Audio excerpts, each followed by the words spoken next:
Барлықтарыңызға сәлем. Бүгін мен сіздермен Наполеон тортының рецептімен бөлісемін. Ең алдымен салқын суға бір жұмыртқамызды қосып, және де шым тұз салып, бір шай қасық уксусымызды құйып аламыз. Яғни сірке суы. Егер де сіздерде 6-7% болса, онда сіздер бір ас қасық қосасыздар.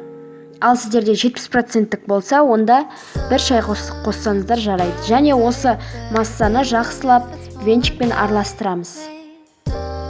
Және де тоңазытқышқа 15 минутқа қойып қоямыз.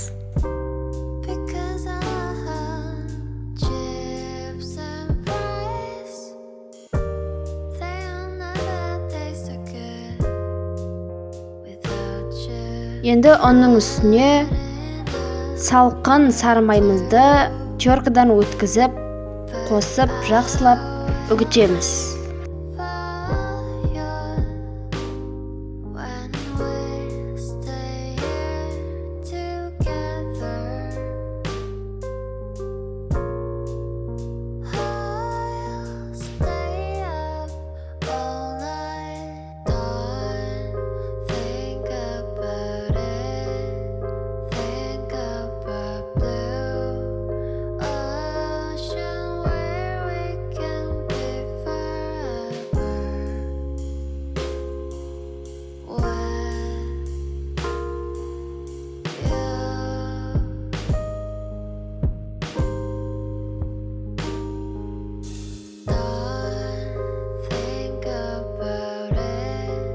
Және манағы массамызды тоңазытқыштан шығарып, жаңа істеген қамырымыздың үстіне қосып, жақсылап қамыр илейміз.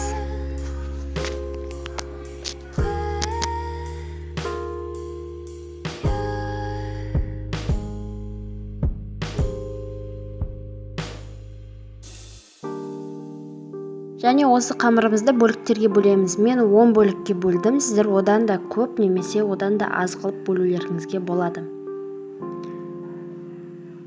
10 бөлікпен керемет шығады.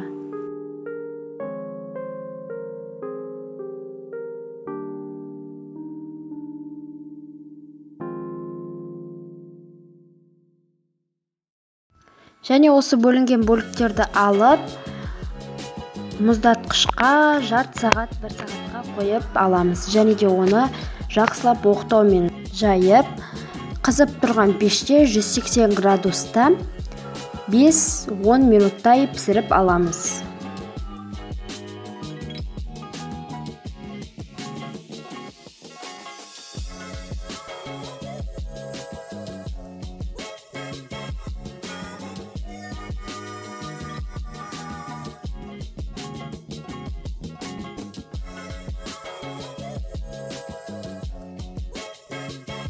Ендігі кезекте тортымызды жинаймыз. Тортымызды жинау үшін крем қажет. Мен заварной креммен жинадым. Заварной кремнің рецептісі менің YouTube арнамда бар. Кіріп, қарап, осы рецептпен жасасаңыздар керемет шығады. Бізде Наполеон торты дайын. Өте дәмді әрі нәзік болып шықты.